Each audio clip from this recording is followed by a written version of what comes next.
welcome back to the Fancy Yancy Financial Capital Church Fund sermon,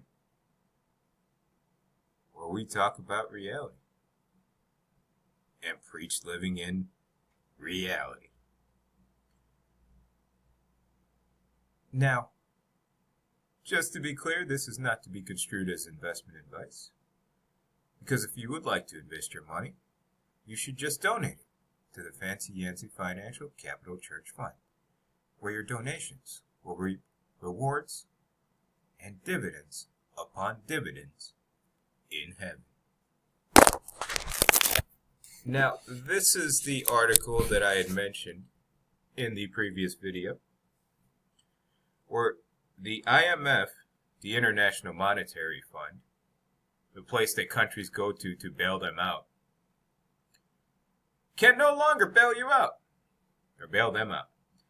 IMF's firepower insufficient to respond to major new crisis, BIS head. I don't know who this fat person is. Oh, I should know. That's the BIS head.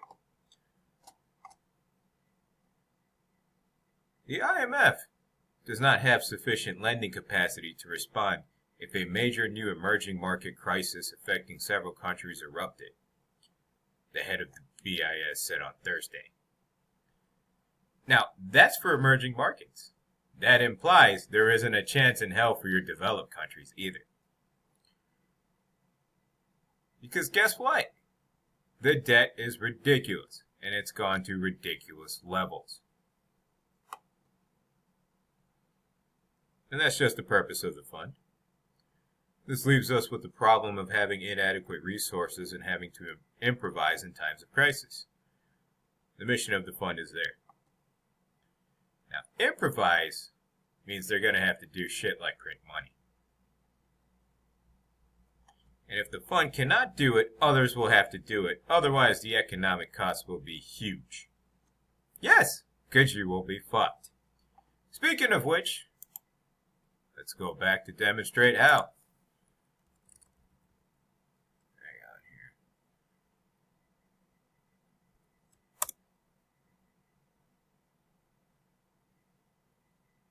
And this is a great piece of news to demonstrate it. Oh, this is a good one, too. Two shysters at Fox. Now we're gone. It's two well-paying jobs gone. But let's go to the shitty-paying jobs. For most people who have shitty lives and like to complain about it and cry to socialists, which they should, they can cry to their socialist, pals like Bernie Sanders and whatever dumb shits they come across. Or, elect. Retail layoffs have spiked by 92% so far this year. Now, that's not something you can blame on Amazon, because Amazon's not making that much money anymore either. In fact, their retail business doesn't actually make any money. They have to subsidize it with their technology side. In the post-digital era, only the strong will survive. Darwin would love this. Yeah, that's not even true. None of them are going to fucking survive. You know why? Because your economy is imploding. Now, here's a good example. Now, Sears is a different story. But you take all of these other stores, Payless, Charlotte Russe. How did they implode? Again, because they had shitloads of debt. And they couldn't service it. And now that the economy is slowing and they're not profitable, they especially cannot pay their debt. And it's the same problem that the IMF has to deal with. Because countries have the same fucking issue. Economy's slowing down, they don't have as much money coming in, and guess what? They're in trouble. But the point being, when the economy is doing well, you don't close stores.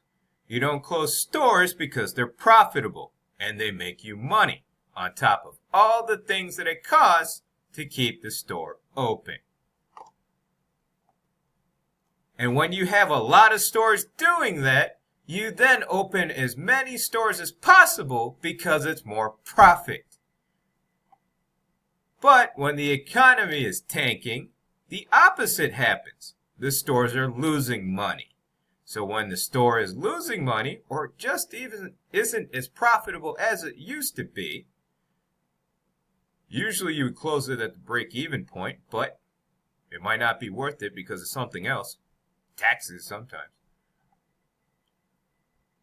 You close the stores because it's no longer profitable and it's costing you money. Instead of each one making you money, so you want a new one open as much as you can, you now want to close it as much as you can because each one is now costing you money. And that's why they close stores. It's not because your economy's doing well. It's not because of Amazon, because they're not making money in their retail either. So again, you're screwed. Especially if you have one of these shitty jobs. Because, as it was saying, 92%, there's actually a number for it. Retail job cuts for January and February, not even March, total 41,201. 41,000 people who work in retail, and how big is that industry even, now no longer have a job. So, and that doesn't happen in good economies. So even if your stock market went up because people printed money, it doesn't mean anything good.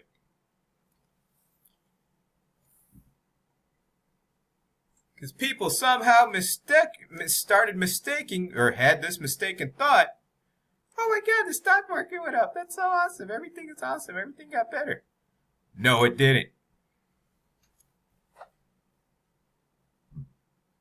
It has nothing to do with you, unless you happen to own a lot of it. And according to the numbers, you don't. Let's go look that up.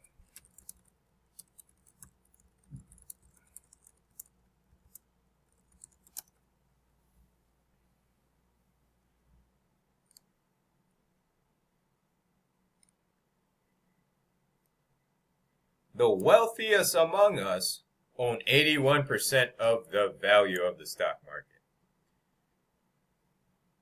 And only half of you actually own them. And not to an extent that it would actually mean anything.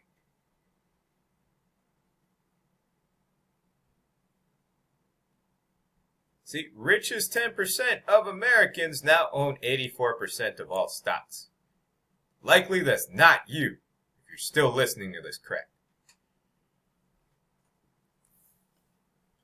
So again, it doesn't even matter for you. But most importantly, it doesn't mean that your economy got better. Especially when it's manipulated by printing money. And that's it for this episode.